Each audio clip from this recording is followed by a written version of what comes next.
Boa noite. Você confere agora as notícias que são destaque em Minas nesta sexta-feira. Menina de 5 anos de idade pode ter sido molestada por coleguinhas dentro da escola. A investigação corre em sigilo, mas nós conversamos com a mãe da criança que está muito abalada. A Prefeitura de Belo Horizonte vai abrir postos de saúde aos sábados por causa do grande número de casos de dengue e para vacinar a população contra a gripe.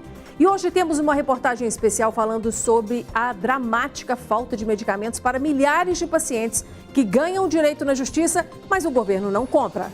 E o governo de Minas vai reduzir o número de escolas integrais por falta de merenda. No futebol, o assunto é o novo diretor do Atlético, que chega às vésperas do primeiro jogo da final do Mineiro contra o Cruzeiro e com a missão de trazer um técnico. Centenas de pessoas estarão reunidas no Mineirão até domingo para falar sobre como ajudar o próximo. A ONG que organiza esse evento espera conquistar mais padrinhos para causas sociais. E não se esqueça que estamos transmitindo o nosso jornal também ao vivo pelo Facebook, na página da TV Band Minas.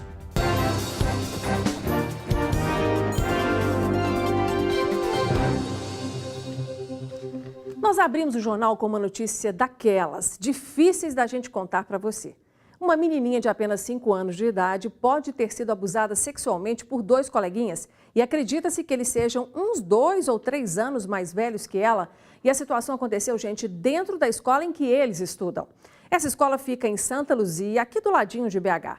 A menina voltou para casa e custou a contar à família o que havia acontecido, mas exames de corpo de delito confirmaram que ela foi agredida.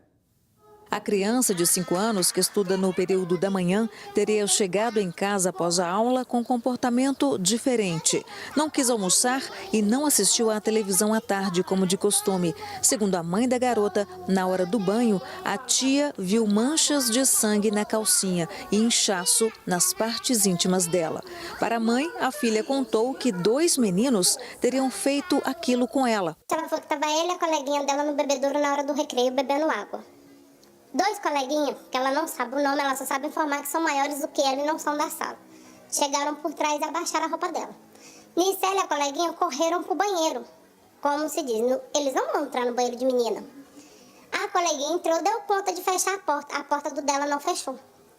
Eles entraram, um agarrou ela por trás e falava no ouvido dela que se ela contasse para alguém, no outro dia eles iam fazer a mesma coisa e ia bater nela até ela adormecer. A coleguinha dela ficou presa no banheiro e ela falou que eles abaixaram a calça dela e começaram a passar a mão com força. A menina não soube dizer os nomes dos meninos que teriam abusado dela. A polícia militar foi acionada e os exames de corpo de delito no Instituto Médico Legal constataram o abuso e uma agressão que pode ter sido um chute. A criança, desde então, com o comportamento alterado, está recebendo atendimento do Conselho Tutelar. Ela está tendo pesadelo à noite, ela não está dormindo. Ela estava esses dias, 3 dias sem comer, hoje que ela foi almoçar um pouco. E se soltar um pouco para brincar, porque ela não estava assim. Então, eu penso assim, pai e mãe tem que prestar muita atenção na criança. Tanto no comportamento, assim que chega da escola, no comportamento de tomar banho, no de dormir e tudo. De acordo com a Polícia Militar, o caso será investigado. O próximo passo é a Polícia Judiciária fazer toda a investigação para buscar autoria e demais fatos para correlacionar no boletim de ocorrência e posteriormente ir para um processo judicial. A mãe da vítima questiona a segurança na escola. A gente perguntou ela quem ficava com eles na hora do recreio. Ela simplesmente falou, mamãe, não fica ninguém, a não ser as 2 cantineiras que servem merenda. Esta psicóloga orienta que a educação sexual deve começar na infância. A educação sexual, ela começa lá atrás, desde pequenininhos, né? Com o respeito ao próprio corpo, o amor próprio, cuidar, né, do próprio corpo. É como se fosse realmente assim, ele tivesse que guardar, aquilo ali é dele, é íntimo dele. A mãe da vítima está abalada com o que aconteceu e teme que abusos possam estar acontecendo com outras crianças. Não quero culpar ninguém, porque é menores, mas os pais têm que responder por isso. Porque, querendo ou não, se fizeram ou não isso, é porque convívio, já aconteceu isso com eles, a gente não sabe a cabeça dessas crianças. Mas, com certeza, por trás disso tem algum responsável. Por meio de nota, a Secretaria Municipal de Educação de Santa Luzia diz que já está apurando o caso para tentar identificar as outras crianças envolvidas e que transferiu a menina para outra escola. A Polícia Civil já está investigando e tudo corre em sigilo. E diante do grande número de casos de dengue que estão sendo registrados em Minas Gerais, algumas prefeituras começam a tomar providências para atender os pacientes. Aqui na capital, postos de saúde vão ficar abertos aos sábados para desafogar a alta procura pelas UPAs e também para vacinar a população contra a gripe. Minas Gerais já registra 12 mortes por dengue somente este ano. Outros 33 óbitos estão sendo investigados. Enquanto isso, a população corre aos postos com os sintomas da doença. Só em Belo Horizonte, 2.389 casos de dengue foram confirmados até o momento. Para tentar atender esta demanda crescente de pessoas em busca de atendimento médico, a Secretaria Municipal de Saúde da capital mineira vai abrir 3 postos neste sábado. Um deles fica na região da Pampulha, o outro no Barreiro e o terceiro na região nordeste aqui da capital. Os 3 funcionarão das 9 da manhã às 6 da tarde e atenderão exclusivamente pacientes que estiverem com sintomas de dengue. As regiões foram as que mais apresentaram casos da doença.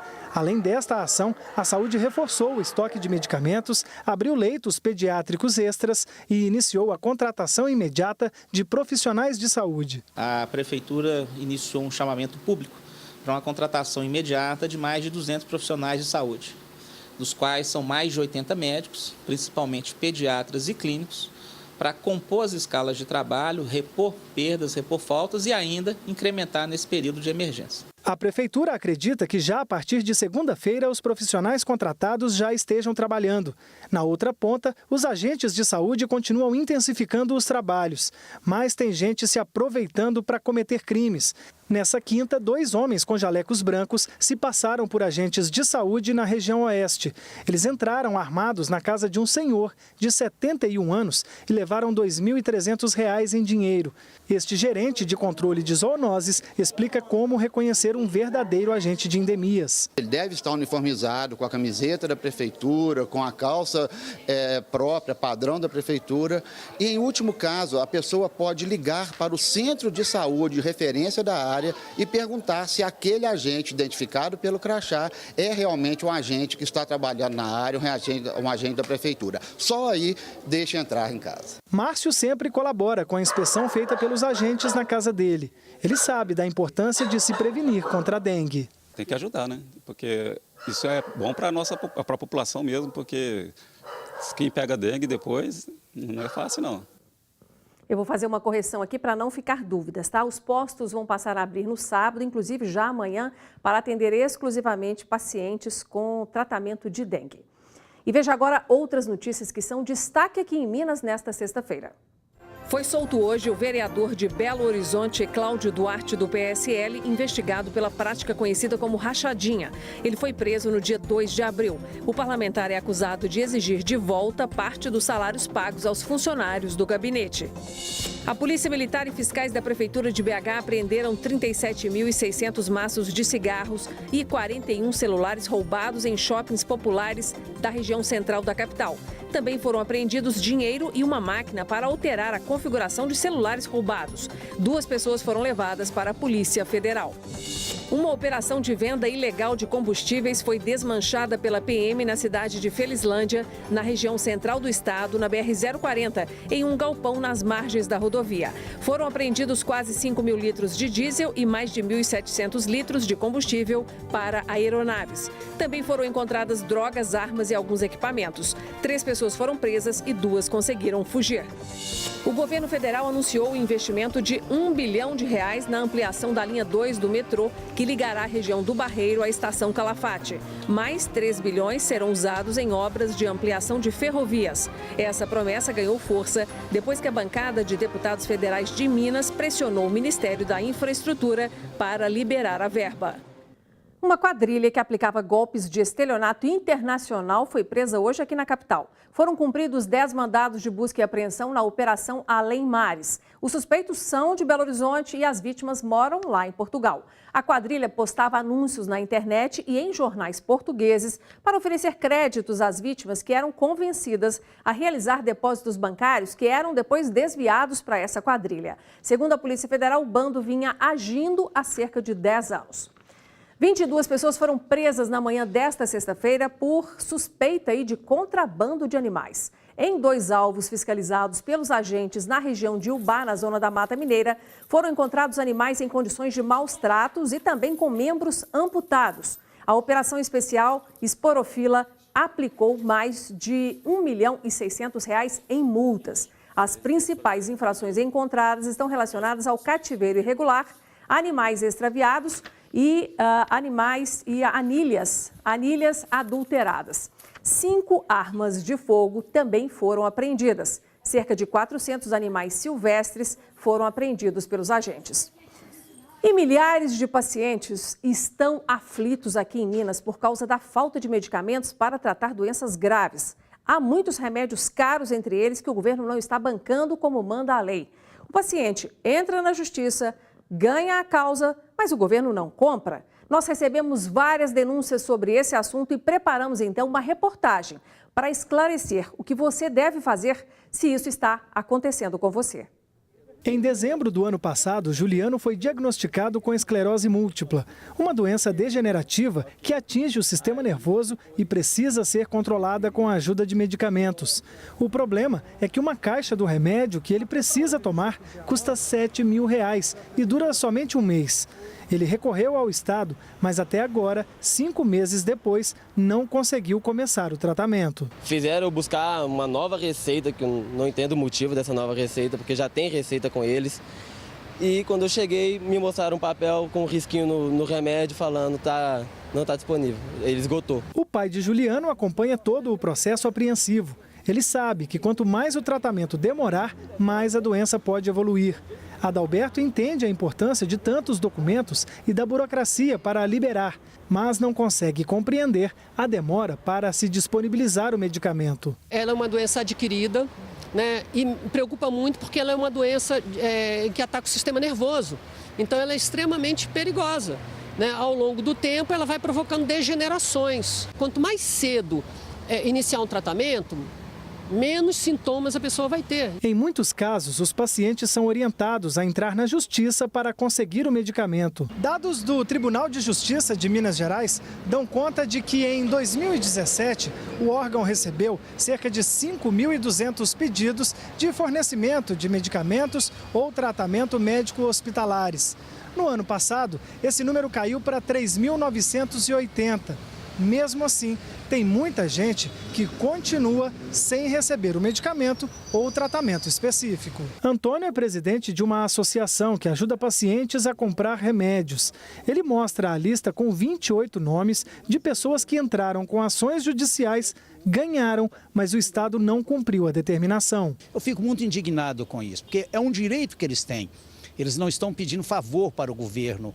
E não é o governo tal, não, é o sistema. Então, é um direito que eles têm, que é o artigo 96 da Constituição. Esta advogada especializada em direito à saúde explica que a ação judicial não é o último passo e que, se ela não for cumprida, o juiz pode bloquear bens do Estado. Se não entrou na justiça, entre na justiça. Se já entrou na justiça e tem uma liminar para receber o medicamento, peça ao advogado para fazer um bloqueio de verba pública através do Bacenjude para que o dinheiro seja levantado para fazer a compra do medicamento. O Bacenjude é um software que existe nos computadores dos juízes. E com esse software, o juiz, com uma senha, consegue bloquear dinheiro público em conta bancária do Estado, da União ou do município. Com câncer de próstata há mais de 10 anos, seu Lucas passou a precisar de um medicamento de alto custo, depois que as veias não aguentaram mais a quimioterapia. Cada comprimido custa cerca de R$ 120 e ele precisa tomar 4 por dia, totalizando R$ 14.400 por mês. A determinação da Justiça saiu há quase um ano, mas até agora, seu Lucas só conseguiu remédios para 3 meses. Eu faria um apelo, né? Não só por mim. O idoso trabalhou a vida inteira, contribuiu e contribui através de tudo que compra, de tudo que consome, ele está contribuindo. Então, por que ele não tem atenção do governo? A Secretaria de Estado de Saúde de Minas Gerais nos informou que o medicamento teriflunomida já chegou nas farmácias de Minas. Sobre as outras reclamações apresentadas na reportagem, eles não comentaram. O governo de Minas anunciou nesta semana que vai reduzir o número de escolas que trabalham com o modelo de ensino integral, que é aquele no qual estudantes têm aulas de manhã e atividades complementares à tarde. Atualmente, 1.640 escolas mineiras adotam esse formato, mas o sistema passará a funcionar apenas em 500 unidades de ensino, mudando muito a rotina de milhares de famílias e de estudantes. O anúncio foi feito durante a audiência da Comissão de Educação, Ciência e Tecnologia da Assembleia Legislativa de Minas Gerais. 500 escolas em tempo integral é o máximo que o governo pode manter agora. A justificativa é a falta de recursos para a merenda escolar. Caminho errado, segundo esta professora da UFMG, que coordena um projeto de pesquisa neste tema. Você justificar que não tem merenda e por isso eu vou cortar a educação integral de quantos estudantes, né? Eu acho que é o contrário, vamos atrás, vamos arrumar o dinheiro, vamos brigar no governo federal, vamos fazer parceria com a Secretaria de Abastecimento. E o que vai acontecer com essas crianças? Elas vão saindo da escola. O que vai acontecer com essas famílias que já estão todas organizadas? O diretor desta escola estadual conta que a adesão de alunos na escola de tempo integral já foi maior e que no Brasil a cultura de estudar tem que vir antes da de trabalhar na vida de jovens em formação. O que a gente observa dessa dificuldade deles de permanecer, ou eles iniciam e depois eles abandonam, porque eles priorizam realmente o trabalho, tá? E uma grande maioria deles, essa renda deles ajuda a família na questão de sobrevivência mesmo. Dados do Censo Escolar 2018 revelam um crescimento de 17,8% nas matrículas em tempo integral do ensino médio, de 2017 para 2018. Entretanto, na educação infantil e no ensino fundamental, caíram as matrículas de estudantes que têm pelo menos 7 horas diárias de atividades escolares. Além de problemas sociais e econômicos já existentes no Brasil, na opinião desta especialista, a decisão da Secretaria de Educação de Minas Gerais é um retrocesso. Educação integral, conectada com a realidade desses estudantes, tem trazido um resultado muito positivo na formação. Isso eles dizem, as famílias, a gente tem pesquisa com as famílias, com os próprios estudantes. Então, essa redução, a meu ver, realmente uma ruptura num processo que vinha acontecendo de formação integral dos nossos estudantes, das crianças e dos jovens. E mudamos agora de assunto para te contar que foi apresentado hoje pela mineradora Vale um esboço de construção de um muro de contenção de rejeitos para a barragem Gongo Soco, em Barão de Cocais, que fica aqui na região central do estado. Esse muro, gente, teria 35 metros de altura, 10 de largura, assim, na profundidade dele, e mais aí cerca de 300 metros de extensão. A Polícia Militar, a Prefeitura do município e moradores participaram da reunião em que o estudo foi apresentado. Em nota, a Vale disse que iniciou aí pesquisas para encontrar soluções de contenção para a barragem e que ainda não há nenhuma estimativa de valores envolvidos ou prazos para eventuais projetos. O Ministério Público de Minas Gerais disse que recebeu a informação e aguarda a manifestação dos órgãos competentes do Estado sobre a possibilidade e a necessidade da construção desse muro. A Secretaria Estadual de Meio Ambiente e Desenvolvimento Sustentável não se posicionou ainda sobre o assunto. E a seguir, vamos falar de futebol. O Atlético renova lideranças para tentar sair da crise. O novo diretor de futebol tem a missão de encontrar um bom técnico.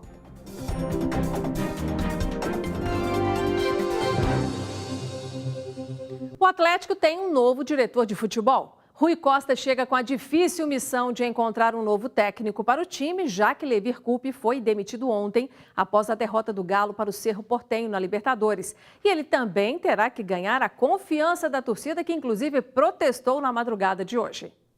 O novo diretor de futebol foi apresentado pelo presidente do clube, Sérgio Sete Câmara. Rui Costa chega gabaritado ao cargo após passagens por Grêmio, Chapecoense e Atlético Paranaense, onde conquistou a Sul-Americana no ano passado. É uma grande satisfação para mim estar num dos maiores clubes do mundo. A grandeza do Atlético a gente percebe a cada passo que a gente dá, a cada sala que a gente entra, em cada espaço físico que a gente conhece, com as pessoas que conversamos. Também está no grupo de atletas que o Atlético possui. Rui Costa chega ao Atlético com um grande desafio: contratar um treinador. É prioridade total aqui na cidade do Galo após o desligamento de Leverkusen. E olha, o histórico recente do Galo nesta função não é nada animador. De 2016 para cá, são impressionantes 7 trocas de treinadores. O novo gestor do clube não deu absolutamente nenhuma pista sobre o próximo comandante. Agora, uma coisa está definida: o interino Rodrigo Santana vai estar à frente da equipe nas 2 partidas da final do estadual. Ele tem autonomia, legitimidade e tempo para fazer esse trabalho. Se eventualmente até lá, concluído o término do campeonato, com a volta olímpica nossa, e nós não tivemos ainda aquele perfil que achamos que é condizente com o que o Atlético exige, nada impede que ele continue fazendo o seu trabalho. Por falar em final, o assunto por aqui não poderia ser diferente. Rui Costa lembrou que em clássico tudo pode acontecer. Estou acostumado com essa rivalidade e sei que se tem uma coisa que se respeita em clássico é a grandeza do seu adversário. E o que eu tenho ouvido desde que cheguei aqui é que o Cruzeiro vai receber a taça antecipadamente. Nós vamos só cumprir um protocolo, E não se faz isso. Na tarde de hoje, a imprensa teve acesso apenas ao final do treinamento, quando os reservas faziam um coletivo e alguns titulares treinavam bola parada e finalização. O Galo chega à final do Mineiro em um momento delicado. Um protesto está marcado para esta noite. A sede do clube já foi alvo de protestos nessa madrugada. Cartazes pedindo a saída de alguns jogadores foram colados no local. Paredes também foram pichadas. O presidente do Galo promete tomar medidas. Nós, atleticanos, quando nós queremos protestar, a gente põe a cara. Esse protesto que vai acontecer agora de tarde é o protesto da torcida do Atlético. Agora, esse outro encomendado que aconteceu de madrugada não vem da torcida do Atlético, não. A primeira partida da final já é neste domingo, no Mineirão. O Atlético, devido à melhor campanha na primeira fase, precisa apenas de 2 empates para ser campeão. O jornalista, escritor e compositor mineiro Jorge Fernando dos Santos lança amanhã a 2ª edição do livro A Turma da Savassi, que virou o nome de bairro. No livro, o autor conta a história de um grupo de jovens que frequentava a região da Padaria Savassi, que deu nome a um dos principais bairros aqui da capital, uma das principais regiões, Jorge Fernando também fala da famosa Praça Diogo de Vasconcelos, da Belo Horizonte, dos anos 1940, dos bondes, dos cinemas de rua. A sessão de autógrafos começa ao meio-dia na livraria da rua que fica ali na rua Antônio de Albuquerque. O número é o 913, claro, na Savassi. E veja a seguir, 3º encontro Fraternidade Sem Fronteiras deve reunir 3.000 pessoas no Mineirão até domingo.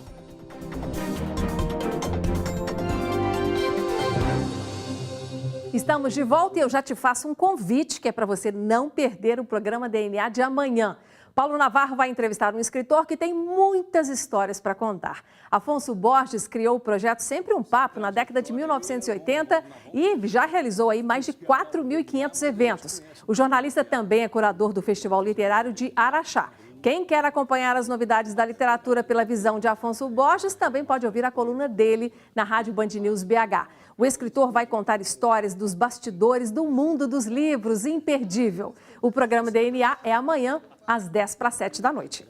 E começou hoje o 3º encontro Fraternidade Sem Fronteiras. O evento, realizado por uma organização humanitária, chama a atenção para a necessidade de cooperação, da caridade para com os mais necessitados. Cerca de 3.000 pessoas devem participar dos 3 dias de programações aqui no Mineirão. Um encontro para fortalecer a corrente por um mundo melhor. No evento beneficente, apresentações dos projetos da Fraternidade Sem Fronteiras, que atua em lugares de miséria extrema, acolhendo crianças, órfãs e vulneráveis, idosos e famílias. A organização humanitária foi fundada em Campo Grande em 2009 e desenvolve projetos humanitários no Brasil e na África, considerada a região mais pobre do mundo. Milhares de padrinhos, voluntários e apoiadores de várias nações vem se unindo ao projeto. Onde tem a situação de extrema carência, de extrema dificuldade, a fraternidade entra para poder aliviar, para poder de alguma forma contribuir em diversas frentes humanitárias, contribuir para a melhoria do ser humano. Especiosa é de Moçambique, foi acolhida em 2010 pela Fraternidade e hoje cursa Biologia e quer contribuir para o mundo melhor, ensinando o que aprendeu para os seus conterrâneos. Eu agradeço a Deus por ter me dado a fraternidade, esses anjos que cuidam das nossas vidas, e que eu possa também desenvolver esse espírito de amor pelo próximo e poder ajudar o próximo. Muito obrigada. O encontro em Belo Horizonte acontece até domingo aqui no Mineirão. Neste sábado, de 9 da manhã às 9 da noite. No domingo, de 9 ao meio-dia. Os ingressos custam R$ 75,00 a meia entrada e podem ser adquiridos aqui mesmo, no estádio ou pela internet. Toda a renda será revertida para a organização humanitária. E uma última dica para quem procura concursos. Começam na próxima segunda-feira as inscrições para o concurso da Guarda Civil Municipal aqui de Belo Horizonte, para quem tem mais de 18 anos. São 500 vagas, sendo 100 reservadas para as mulheres, com 80 na ampla concorrência e 20 para as negras. Nas 400 vagas dedicadas aos homens, há 80 para negros. O salário inicial é de R$ 1.800. Os candidatos precisam ter concluído o ensino médio e não ter pendência com a Justiça Eleitoral. Nós ficamos por aqui. Obrigada pela sua companhia ao longo da semana. Segunda-feira estaremos de volta. Bom final de semana e até lá.